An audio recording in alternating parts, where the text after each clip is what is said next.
Okay, so good evening everyone and welcome for the first live session for the week 1 of the course Introduction to Semiconductor Devices. I think we should just wait for a couple of more minutes so that others can join, then we'll begin. Thank you.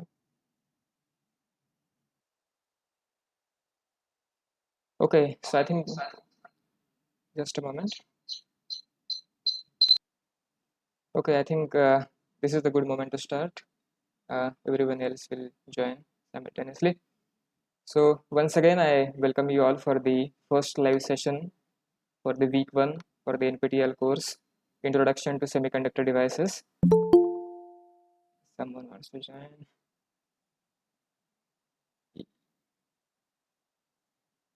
Yeah, so welcome you all for this live session. It is being taught by Professor N.K. Imani from IIT Hyderabad, and I am your official PMRF TA for conducting live session. I am Samadhan Kamble. I am a PhD scholar at IIT Madras. I do my research in experimental high energy physics in the CMS experiment at Large Hadron Collider, CERN, Geneva. So I think that's it about me, and let us get started without further ado. Let me admit somebody. Yeah. Okay, so we'll directly start now. Before that, a good question to ask is, can everyone see my screen properly? Can you see my camera, my video? You can just turn on your camera or even just mic and just confirm. Couple of yeses will do it. Can anyone confirm? Yes, sir. Okay, thank you. So I'll go startly to the plan of the session. So the plan for the sessions, these sessions will be as follows. It is a rough plan and we can just modify it as we go further. For the first 10 or 15 minutes, I'll briefly review the lecture content of the current week. It will be a very short recap of things covered by Professor Imani in his regular lectures. It will be a refresher for all of you to just see a recap of things in 10 to 15 minutes. Then I'll move to the actual or the main content of these sessions, that is solving the assignment problems basically from the previous year's courses offerings. This will be useful for your current set of assignments as well. At the same time, it will be helpful for your end semester examinations as well. So these questions are similar to this set of assignment as well as for the end sem examination. So let's get started with a brief recap of what has been taught by Professor Imani in the current week's lectures. So the overview of week 1 is as follows. So before going to the overview, let me ask a simple question. What do you guys think that what is the uh, primary objective of this particular course? Like what is the aim of this course, you can say. So you can just turn on your mic and just say what do you think is the aim of this course. Like it is quite obvious from its course name, but I want to hear from somebody. Just tell me in a sentence what is the aim of the course that you guys think. Just don't shy, let it come naturally. Okay, so the I think somebody has typed. Okay, so the Purvanshi says to get aware about the topic and get the in-depth knowledge about the subject. Okay, okay, specifically about the course, I want to ask like Introduction to Semiconductor Devices. What you think is the aim? So in that context, just one line answer. You can turn on your camera, mic, or even just a mic is also okay. I want at least one answer, then only I'll go forward. How we can use them in our real life. Okay, yeah. So as Purvan said, it is uh, quite clear from his voice. So basically, what we want to do is actually the primary goal of this course is to help learners understand the operation and characteristics of the semiconductor devices. Okay, now in any ideal case, you would expect that we to begin discussing these devices immediately. However, a more thorough course or an introductory course will have a first basic will ensure a basic understanding of the quantum mechanics for the following reason. In order to understand the different current voltage characteristics or even other characteristics, we need some knowledge of electronic behavior in the semiconductor when the electron or the charge carrier is subjected to various potential functions. So for that, we know that the motion of large objects such as planets or satellites can be predicted to a high degree of accuracy using classical theoretical physics, which is primarily based on the Newton's laws of motion. But certain experimental results, especially in the electrons case or the light waves case, especially in the quantum regime, appear to be inconsistent with the classical physics, and that's where the quantum mechanics comes into picture. And these experimental results can be predicted using the principles of quantum mechanics, and the behavior and characteristics of electrons, which are the charge carriers in semiconductor, can be described by the formulation of quantum mechanics called the wave mechanics. So this is essentially the elements of wave mechanics which can be studied using the Schrodinger's wave equation, and these are presented in the week 1's lecture by Professor Imani. And the goal of this week actually was to provide a brief introduction to quantum mechanics so that readers gain an understanding of and become comfortable with analysis techniques, and this actually introductory material forms the basis of semiconductor physics.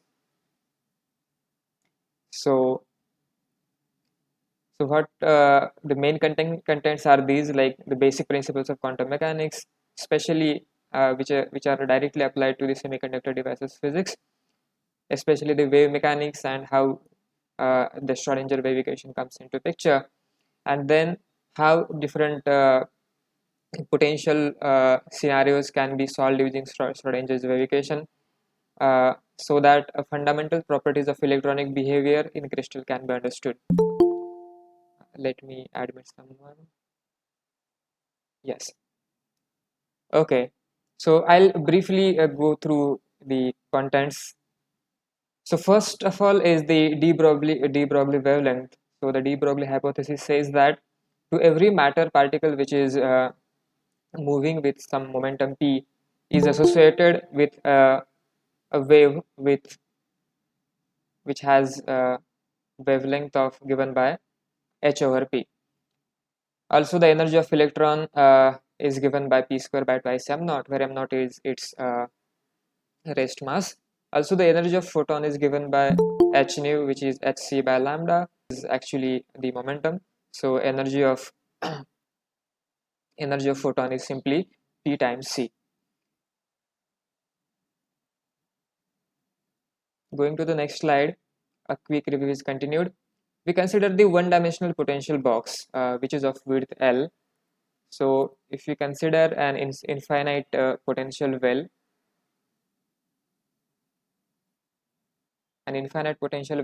with the potential function v of x, this is at x is equal to 0, x is equal to L.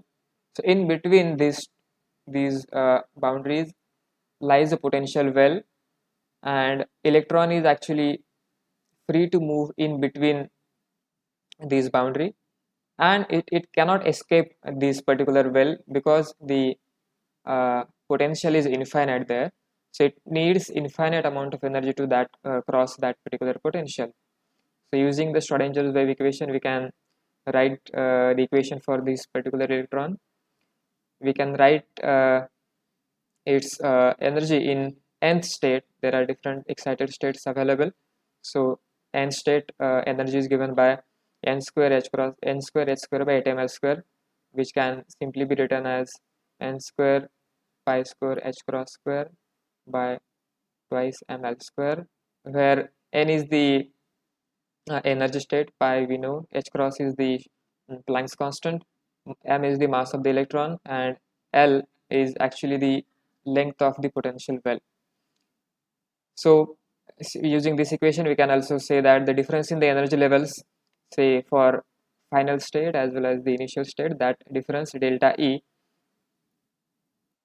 is actually basically the difference is only the excited state. So it is given by nf square by ni square into h square by 8ml square. Okay, so let us continue further. Also, you can get the energy of this particular particle in two-dimensional potential box as well. Also, there is a three-dimensional potential box. You can search in the literature, you can find energy states for that as well. Now, one more important aspect in the wave mechanics and Schrodinger's picture is that a probability of finding a particle, for example, electron in our case, at any x, so between 0 to L, should be given by this particular equation, where psi of x is actually a wave vector, wave function, and also from the elementary probability, we can say that the probability of finding the particle, in our case the electron, at any position, if you sum this, it will be equal to unity. So this is also one of the important condition in the quantum mechanics, the preliminary conditions. And this probability changes with the increasing the energy of the particle and depends on the position in the box, but the total probability of finding the particle inside the box is 1, because it cannot escape the box as it is an infinite potential well. So continuing further, we also consider another interesting potential scenario. It is called as the potential barrier function. Anyone has any question? I consider no. Okay, so this is another important potential potential scenario in which there are three regions, and incident particle is coming in from the region 1 and it is incidenting on the region 2, which has a potential of v naught. Now the interesting condition arises when energy of the incident particle is less than the potential barrier, height of the potential barrier. And from the quantum mechanical treatment of this particular problem, it tells us an important scenario in which even the energy of the particle is less than the potential barrier to cross, there is finite non-zero probability of finding the particle in the region 3.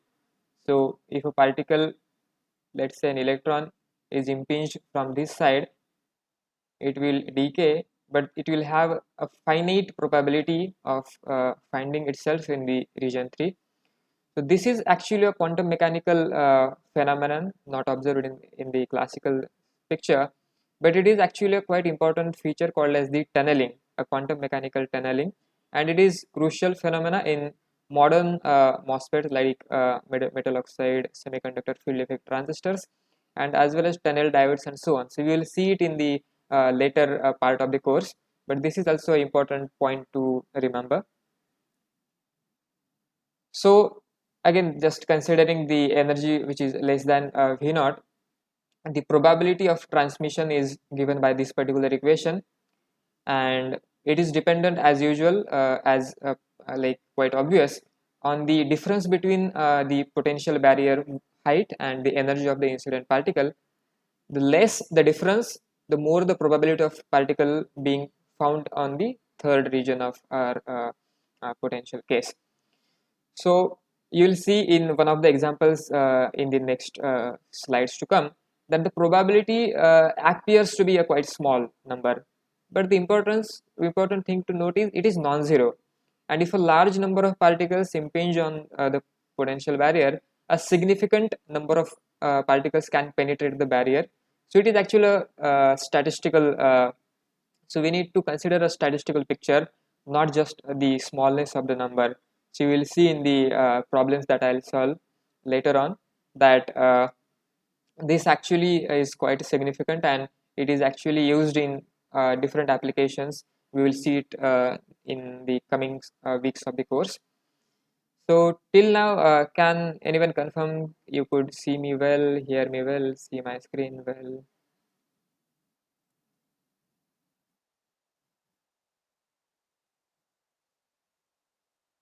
Can you see my screen?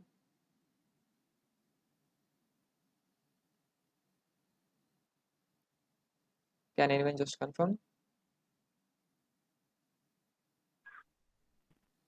Yes, Okay, so my screen is also visible and also the camera, right? yes, sir. Okay, so I think slides are not visible. Somebody is saying, just a moment. Now, are the slides visible?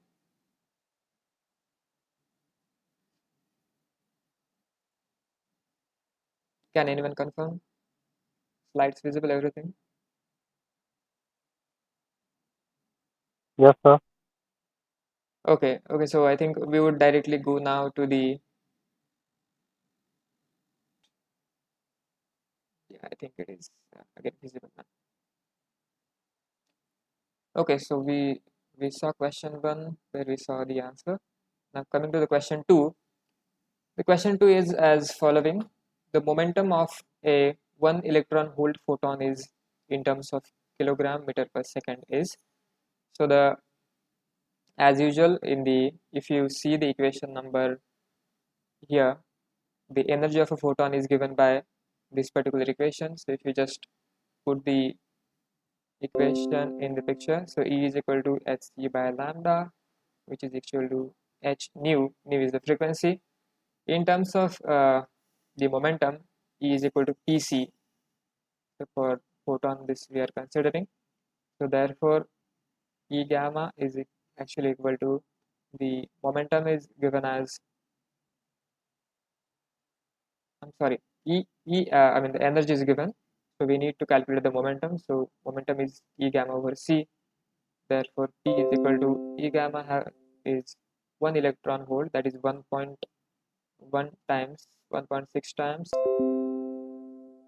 10 to the power minus 19 joule divided by the speed of light, that is 3 times 10 to the power 8. Okay, so I think we can just solve it, and you will get the answer as the momentum of the 1 electron volt photon is actually 5.3 times 10 to the power minus 28 kilogram meter per second. Till now, anybody has any question? You can unmute yourself and just feel free to pin me at any time.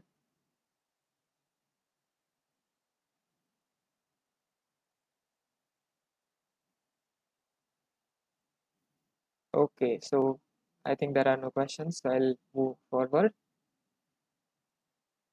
Okay, so coming to the question number 3, the question is as follows. The ratio of the momentum of a 2 electron volt electron and the momentum of a photon of the same energy is approximately given as follows. So again, considering the moment equation for the photon, that is E gamma is equal to P times C. So we can say that momentum of a photon is actually energy of a photon divided by C. So this is our equation number 1. Also for the electron, the energy and the momentum of electron is related as follows, in which the momentum of an electron is given as under root twice mass of the electron times energy of the electron. So this is equation number 2. So we can just solve it for this particular ratio. So we want the ratio of momentum of a electron and the momentum of a photon. So going ahead with momentum of, somebody is entering. Okay. Okay, so I was here. So the ratio is for electron by Pe by P gamma. If I just substitute from our equation number 2 and 1, that is 2 times Me over E divided by E gamma times C. So we just need to put the values of different parameters here. In our case, C is actually the speed of light. So 3 times 10 to the power 8 under root 2 times mass of the electron is 1 point, sorry, 9.1 into 10 to the power minus 31, and energy is actually given in terms of electron volt. So 2 times 1.6 into 10 to the power minus 19. We need to divide it by the energy of a photon. So that is again 2 times 1.6 into 10 to the power minus 19. So this is general mathematics. You can algebra, you can solve it, and we'll get the answer for the ratio of the momentum of an electron and the momentum of a photon of same energy, that is 2 electron volt, is 7.15 times 10 to the power 2. So the answer is this. Okay, so is there any doubt, any comment, if anyone would like to make? Is this clear?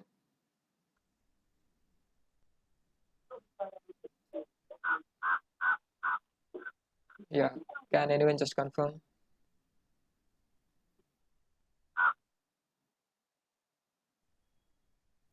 Okay, thank you for answering. Now let us move to the question number 4. So this is the question which is as follows. The wave function is given, which is psi of x is equal to c times sine kx for 0 to L, where L is the width of the potential well, which satisfies the Schrodinger equation for an infinite one-dimensional potential well, as we have discussed in lecture 1 by Professor Imani. We need to choose the correct value of C for the from the followings. So C is actually a normalization constant, and it can be determined by using the fact that the total probability of finding the particle at any x should be 1. So this is, as I told you in this particular case, that the total probability of finding a particle at any x should be actually equal to 1. So this fact we can use here to actually find the normalization constant. So let us write down it in terms of that particular equation. So our wave function psi of x is equal to c times sine kx for x in between L and 0, and it is 0 otherwise. So using the normalization condition, that is from 0 to L, in this particular boundary condition, the total probability should be actually equal to 1. So psi of x square dx should be equal to 1. So putting our wave equation in this particular form, you will get c square sine square of kx is equal to 1. So just let us bring c square outside. 0 to L sine square of kx dx is equal to 1. And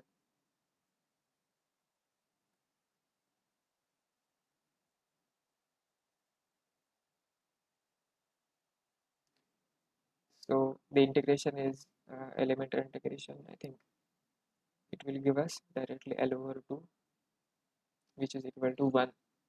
So the value of C can be written as under root 2 times L. So our normalization constant we have found out from a simple principle where we used the fact that the probability of finding the particle, in our case the electron, at any x should be 1. So the answer is under root 2 over L. Under root 2 over L. So this is the answer here. Now let me go to the next question. Before that, as I told you, you can definitely ask me question at any time and just If you just want to give any comment also, you can give. We'll move to question number 5. So the question number 5 is as following. Consider an electron with an energy of 1 electron volt, which is impinging on a potential barrier with potential 5 electron volt, and width is given by 0.5 nanometer. The tunneling probability is approximately given by. This is the question. Now let us picturize this problem. So as we see here, from Sir, your slides are not visible. are really have you pinned my screen or made it full screen? Yes, sir. Yes, sir. Yes, sir. From what question you could not see my slide? No, sir. Please continue. All other questions are solved. Okay. Okay, so I think I can just continue from the question 5 here. Let me see my recordings are going. Okay, so recording is also going. So as the question says that we are considering an electron with an energy of 1 electron volt, which is impinging on a potential well, which is from x is equal to 0 to x is equal to a, where a is equal to 0.5 nanometer, and we need to find out the probability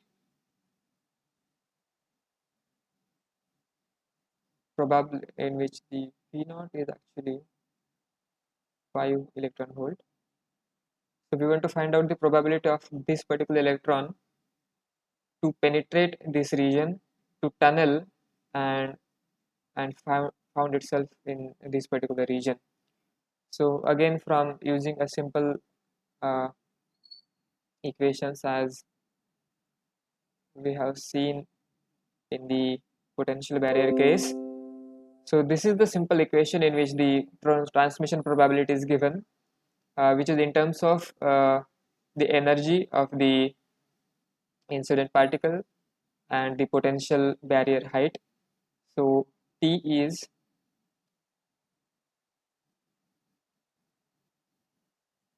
the transmission probability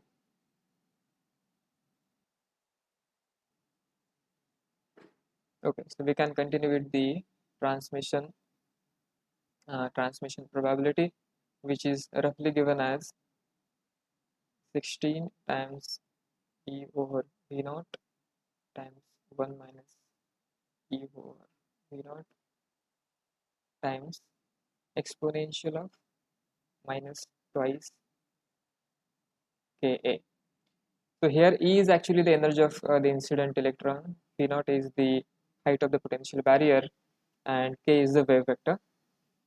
So if you can just apply add our values, substitute values in this equation, we can get 16 times E is 1 electron volt divided by V naught is 5 times 1 minus E again 1.5 times exponential of minus twice Ka.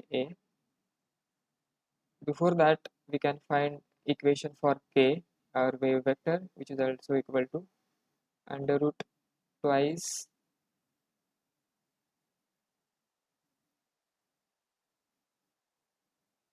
V minus E, actually V minus E times M divided by H cross square. Let me just confirm this equation. Twice M. Yes, this is correct. So we can find out the K first.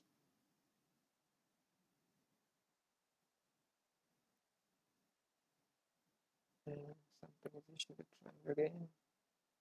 Okay, so K we can find out with this thing. Twice times V is our 5, so 5 minus 1. So we have 4 electron volt, so 4 into 10 to the power 1.6 into 10 to the power minus 19 joule times the mass of the electron, which is equal to 9.1 into 10 to the power minus 31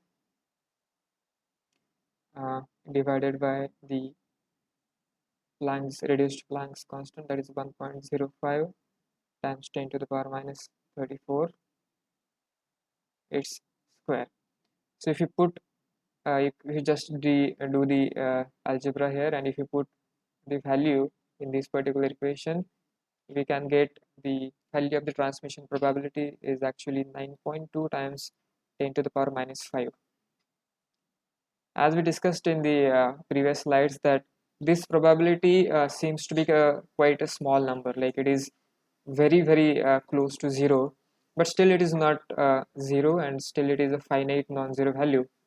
So statistically speaking, if enough number of electrons say keep impinging on this particular barrier, even when their energy is quite small, quite less than the height of the potential box, we'll still be able to find these particular electrons, a finite amount of electrons, to be in the third region, that is through the quantum tunneling process. This particular problem also we can solve using approximately solve using this particular form, in which the transmission probability is actually approximately equal to exponential of minus twice Ka. So we can see here that the order at least will be give is 10 to the power minus 5, which is this particular option. So I think this is good. Then we can move on to our final couple of questions. The next question is actually quite a question to recall actually. So the Schrodinger wave equation describing the wave function of an electron in space and time is given by. So these are the four options. I think I can give a poll, and if you can just tell me the answer, that will be enough. There is nothing to Sorry, sir. solve here. Sorry. Somebody was saying something. Yeah. So you can just give the answer for this particular problem. It is based on your recalling a simple Schrodinger equation in one dimension for an electron in space and time. So these are four options. The psi of x is actually our wave function. V of x is a potential, and h cross is actually a reduced Planck's constant.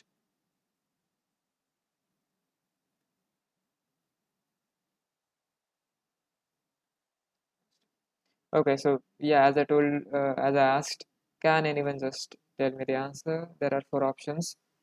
Schrodinger equation in one dimension. You can even just guess. There is nothing to be shy about. I hope you can see my screens, right? So out of these four, what you think is the answer? Okay, so your silence I can consider as no answer. Okay, so let me write it for you. So the Schrodinger equation in three dimensions is actually given as minus h cross square over twice m del square psi plus v of x psi of x is equal to e times psi of x. So the answer is this, right? Yeah. So answer for question 6 was this, and let us move to last couple questions actually. Okay. So again, one more question based on your memory, or you can just recall it. So at least you can tell me the answer for this.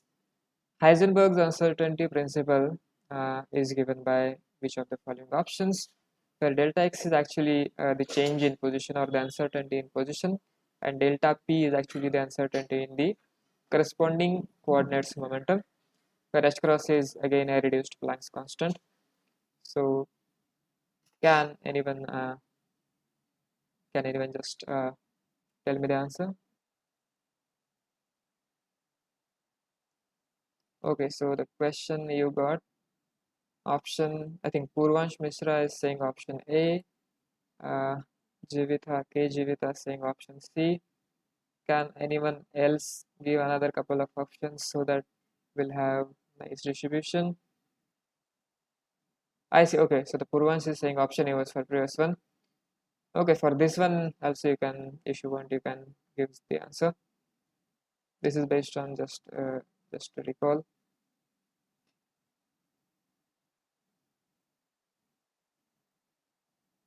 Okay, C option.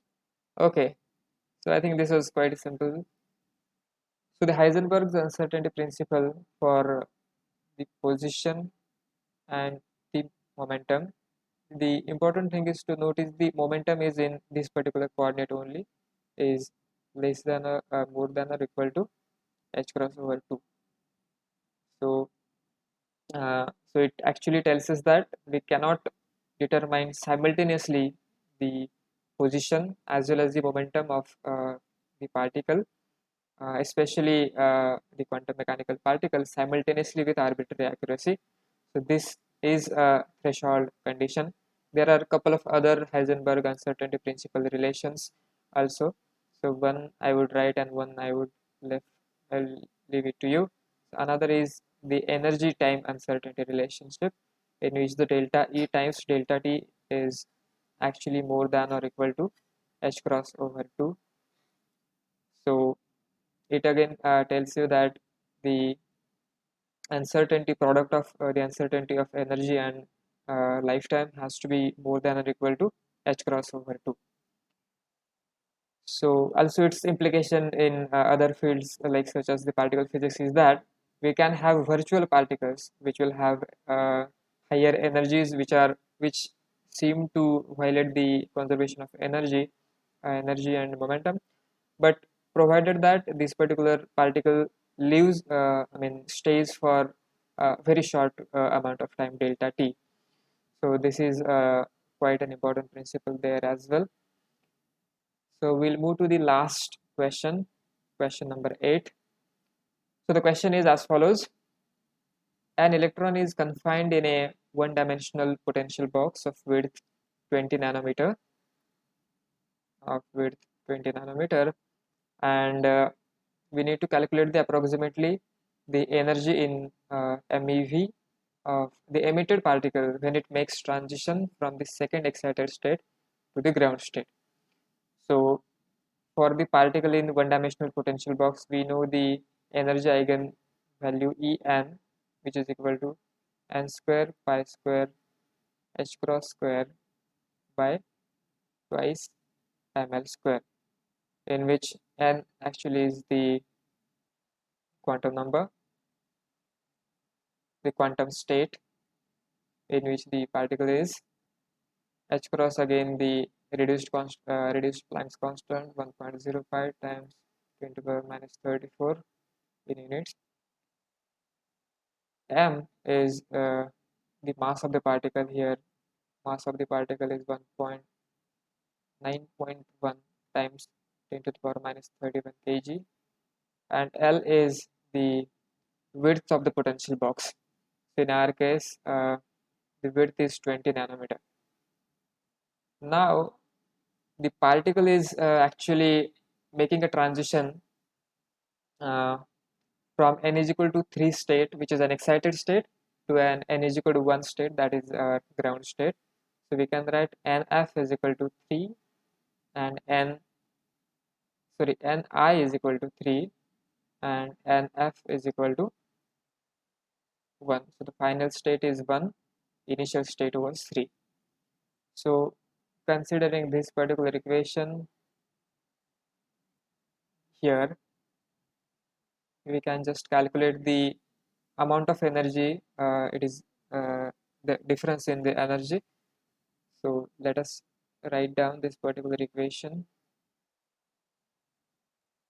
So delta E is equal to EF minus EI, which is equal to 3 square, that is 9, minus 1 square, that is 1, times pi square, that is 3.14 square, times 1.05 times 10 to the power minus 34 whole square, divided by 2 times 9.1 into 10 to the power minus 31 into L is 20 nanometers, so 20 square into 10 to the power minus 9 square. So if you just do the algebra, you will get the value of delta E, that is energy the particle emits when it makes a transition from n is equal to 3 state to an n is equal to 1 state, is 7.5 MeV. So again, you can use simple this relation, that is 1.6 into 10 to the power minus 19 joule is equal to 1 electron volt. So, and 1 mega electron volt is 10 to the power 10 to the power 6 electron volts. So it is simple relation you can keep in your mind, and you'll get the answer is 7.5 MeV. Okay, so far any question, any doubt anybody has in this question or in any other questions, previous questions?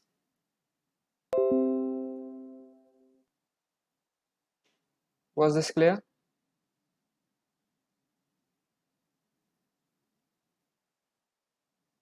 Okay, so again, taking your silence as yes, I'll move on to my final slide then. Okay. Okay, so thank you guys, thank you everyone for joining for this live session. These live sessions will be weekly live sessions, like for next 12 weeks, for which this course will run. So on each Friday at 6 p.m. we will meet for these live sessions, and as I told you, what we will do in live sessions is the plans is a very simple plan. First, in the 10 to 15 minutes, we can just briefly discuss about the content of the week's current week's lectures. Then we'll move on to the solving assignment problems from the previous course offerings, which are related to the current week's lecture content. And definitely, these sessions are supposed to be an interactive session, so you can definitely stop me at any time. Just ask me anything you want. If I don't know something, I'll get back to you after knowing it. So don't feel shy or anything. You can just pin me at any time. Also, there is a somebody wants to join. Okay, okay. So also there is a dedicated discussion forum on NPTEL course site. So if you go to this particular link, there is a discussion forum where you can always open a question where it is like a simple Gmail thing where you can compose a question. The regular TAs of the course will get back to you, or even Professor Imani can also answer your queries there. Or if it is related to the live sessions, I will also answer your questions there. So use that option to your benefit. Also, these particular live sessions that we have gone through will be recorded and will be uploaded onto YouTube channel. So you can go to youtube.com/Samadhan Kamble. So you can find these recordings there. It will be there. So even if you are not able to join due to any reason, you can definitely go back and check that channel. You will have all these recordings available for you, and you can also ask question on their comments on the discussion forum. You can join live sessions as you have done here. So there are different options. You can even just email me, or you can just email professor. So there are no limitations for you to forums to ask any questions. You can just ask any question you have, any query you have. Also, you can give feedback so that in the next sessions onward we can implement implement our answer, whatever you feel will be beneficial for you. So you can just give feedback also. So I think somebody has given a message in a chat box. So Purvan says, sir, just confirm the answer of fifth question. Okay, sure. So let me go to the question number 5.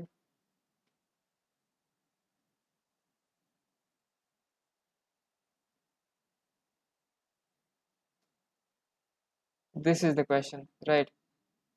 Okay, so I think at this time you did not saw my slide, so I can just go through in a minute.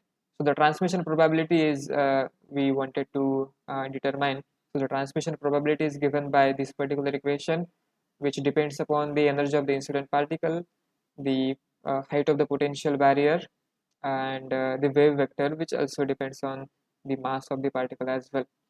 So if we put on all these values in this particular equation, or even the approximate equation, we can find roughly the probability is equal to 10 to the power minus 5, and the answer for the exact answer is 9.2 into 10 to the power minus 5.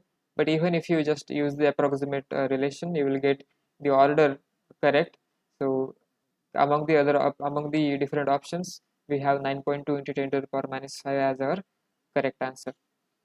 I think Purvansh, was that enough? Is it clear? Yes, sir. Thank you so much. Yeah, okay, no problem. Okay, so guys, do you have any other questions, comments, queries, feedback, whatever? You can just turn on your camera or turn on your just mic and tell me. Okay, is there any comment, or any feedback, question, doubt, whatever you have? Or do you want something else in the following sessions? Also, you can tell me so that I can implement it from the uh, next sessions onward. Any comment? Okay, so I take your silence as an affirmation that there is no problem and you all are fine with this particular plan of the sessions. So once again, I would like to thank you all for joining these sessions. As I told you, these are a couple of links you can go on, and somebody is entering now. Okay, so yeah, so you can check out these links in which there is a discussion forum for you to ask questions. There is a YouTube link where you can find recordings of these sessions, and I hope to meet you all in the next session, that is on Friday 5th August at 6 p.m. Okay, to summarize, let me again go quickly through all these questions, 8 questions. So the first question was to find out the energy of a photon with certain lambda. So we have E is equal to hc by lambda. Putting all these values, you will get the answer for the energy of a 500 nanometer photon, which is equal to 2 roughly equal to 2.5 electron volt. The second question was on the momentum of an electron. For a 1 electron volt energy, we know that for the photon, E gamma is equal to P times C. So to determine the momentum of a photon, we definitely just need to divide the energy of a photon by the speed of light.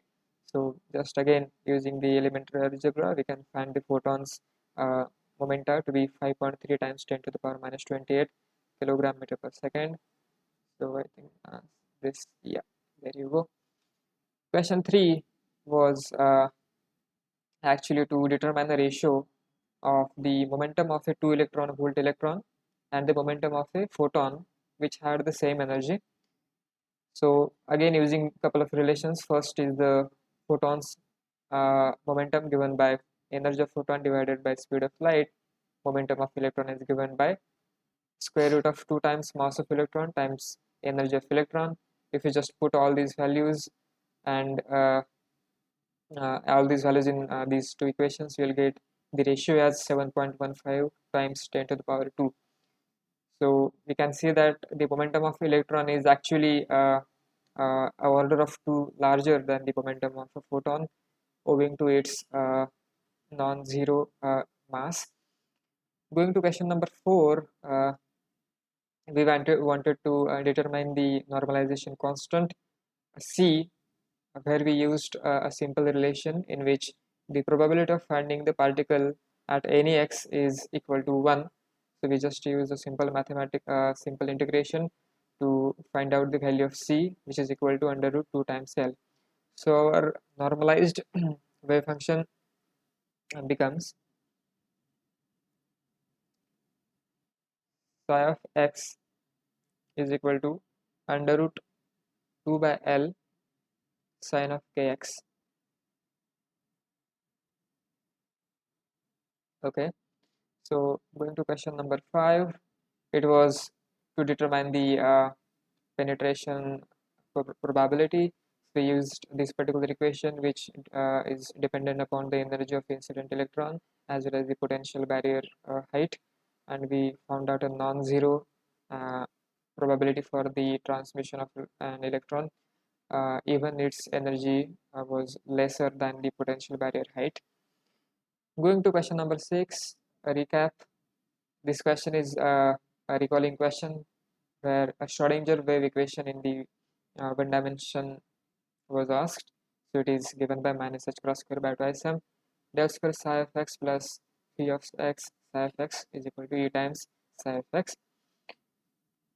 Again, going to the last couple of questions, 6th, 7th question, it was the Heisenberg uncertainty principle question.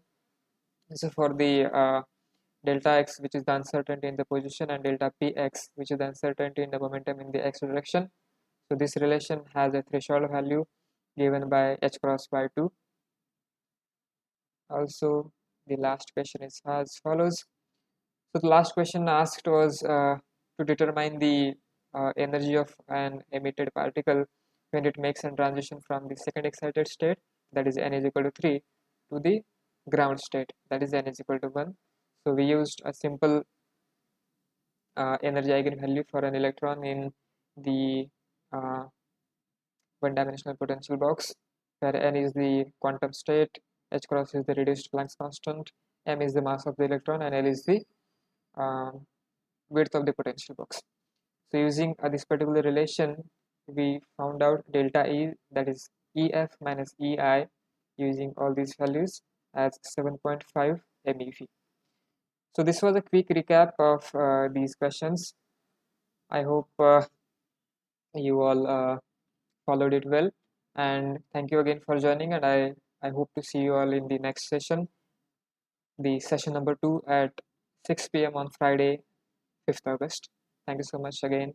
Have a nice weekend.